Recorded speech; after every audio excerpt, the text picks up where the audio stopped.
All right, so this is our second half of our lesson here. There's a little acronym that I'm going to teach with this, kind of like we have a SOHCAHTOA. The one we're going to use today is called All Students Take Calculus. And so I'll write that up here.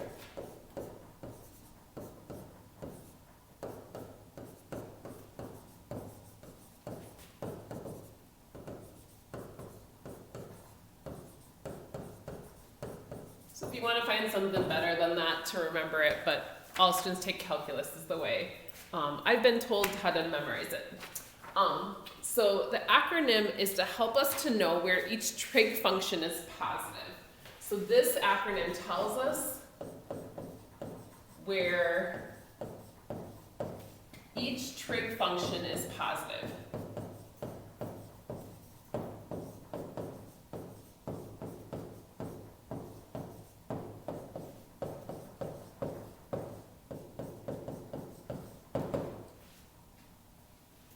It's a faster way to do this. So, and the way we do this is these letters tell us that. So, all goes here. Students take calculus. So, the acronym is to help you to remember how to put this in, and again, we put it in going around this way, because that's the way we go around the circle, or around the quadrant system. The different letters stand for different things. Obviously, the first one is actually going to stand for all, but students doesn't stand for students. So all trig functions are positive in this first quadrant. So in quadrant 1, all trig functions are positive. So that means sine, cosine, tangent, and then also all their inverses. So these are all positive.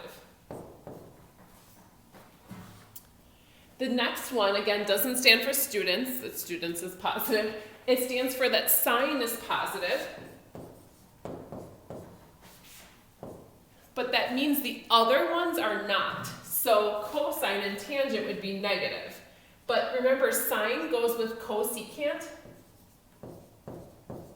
So those would both be positive. But that means the other two would be negative. The next one, t, hopefully you realize that would stand for tangent, so that's going to be positive, but so would cotangent. But then again, that means the other ones would be negative. And then this is where cosine is positive, but again, secant would also be positive here. Now, the reason we need to know this is because we need to know where to draw the circle or draw the triangle based off the information they're going to give us. So I'll show you guys that here. Now, they're going to use, rather than saying positive or negative, they're going to say greater than 0 or less than 0.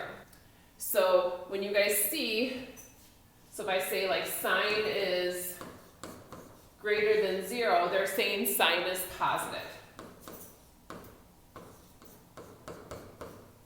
If they say sine is less than 0, they're saying the sign is going to be negative. So we're going to use that, and they're going to use this symbol for an angle of theta, just a fancy Greek symbol. So they tell me what the tangent is. Now they tell me the tangent of theta is 5/12. Now, I know that if they're telling me the tangent, they're telling me TOA. So they're telling me opposite over adjacent. And we'll use that in a second. But then they also tell me sine is less than 0, so sine is negative.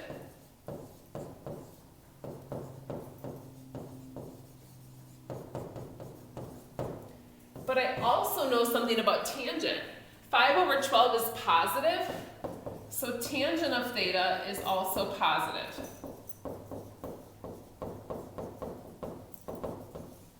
So they're telling me a lot here, and we probably don't realize it. So in a short amount of time here, they're telling me a lot of information. So in that case, I have to determine where I am in the quadrant system so I can draw my triangle correctly. So I have my all students take calculus. Well, they're all positive here. and I know sine is negative. So I'm automatically going to cross that one out. I know tangent is positive, but sine is negative. The only two places tangent is positive is the all and then also the tangent quadrant. So since I know tangent is positive, but sine is negative, I have to be in this quadrant. Because cosine is positive here, sine is positive here, but that means tangent is negative in both of those. So we have to be in this quadrant, again, because of the all, we are eliminated that because sine is negative. So it's kind of like a process elimination, like it doesn't work here, works here, so we know we're gonna be in this quadrant. So we're gonna draw the triangle in that quadrant. So I'm gonna do that down here. So I'm gonna draw our triangle. And I kind of draw these as kind of like basic of a triangle as I can draw. But they're telling me I know my opposite and my adjacent, and now you're gonna be probably mad at me because my triangle is not drawn very well. My opposite over my adjacent. So I drew my triangle. I knew it was in this quadrant because of this. And I know the opposite and adjacent. Now our theta is the reference angle. And I'm trying to set this up where I know this is my opposite. This one's my hypotenuse. And then my adjacent is over here. Now, I know my opposite and adjacent. They're telling me my opposite is 5 and my adjacent is 12. Now, you might say, wait a minute, isn't that supposed to be negative 12 because it's going this way and negative 5? They are, but remember, since we have two negatives, it would become a positive. So that's how tangent ends up being positive here. So I have those two sides, but I do want to notice they're negative. It's just they don't look negative in my fraction. So what we're going to do with that then is know what we wanted out of all this. We want to know the sine and cosine of that same angle. So I need to figure out the sine and the cosine. So I need so and I need ca. Well, that means I need to find the hypotenuse. So we're going to find the hypotenuse by doing the Pythagorean theorem. This one happens to be a nice one. So I don't know if you want to call it H. So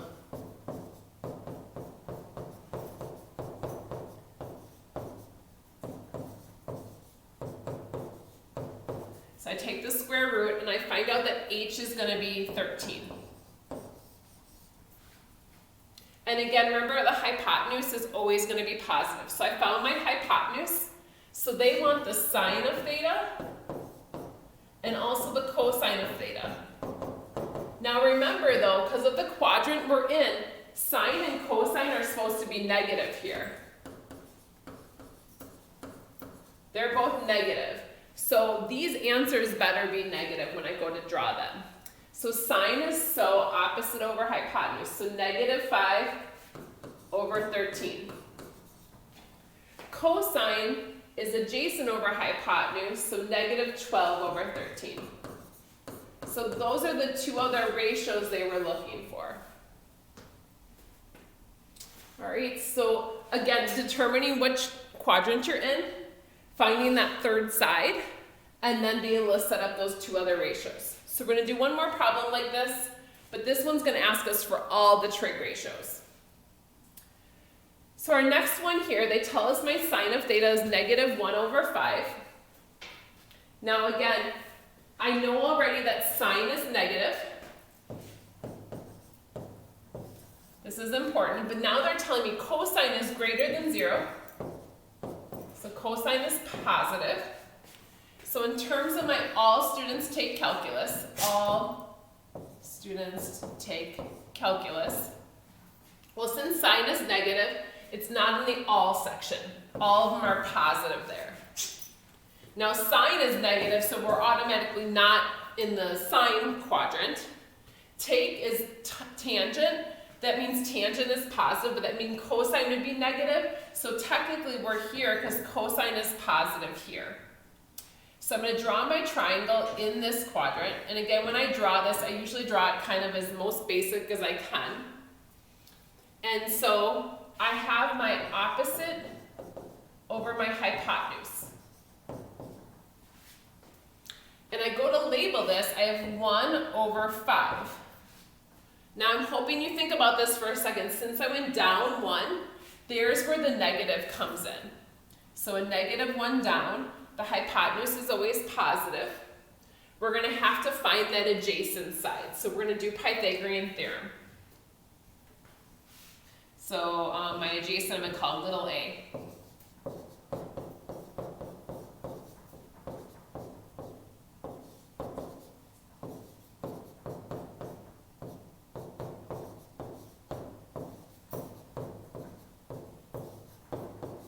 So we get 24 for our a squared. I go to take the square root of that. Now square root of 24, this is a little bit tricky. Square root of 24, some of your calculators will simplify that. I don't have a ton of space to do this. But the square root of 24, I try to think about what perfect square is going to 24, and it's 4. 4 times 6. So this would be 2 square roots of 6. Is the way we want to call a.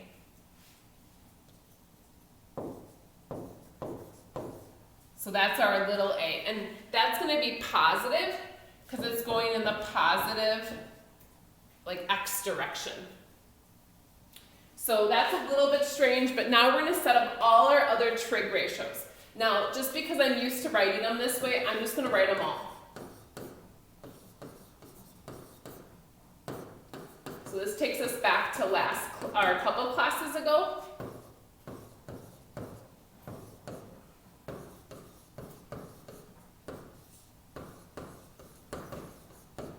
Okay, so sine I know. But then that means I should know cosecant, so I just have to flip that over.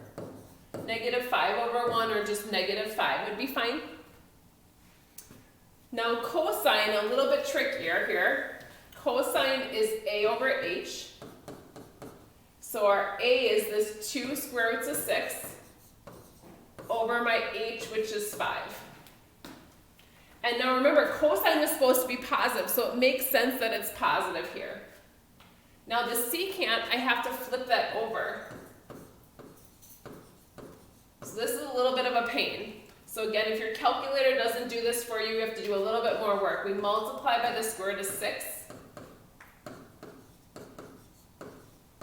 going to run out of space here. 2 square roots of 6 times the square root of 6 is going to be the square root of 36. So this is going to be 2 times 6, which will be 12. So that's going to be my secant. A little bit icky there.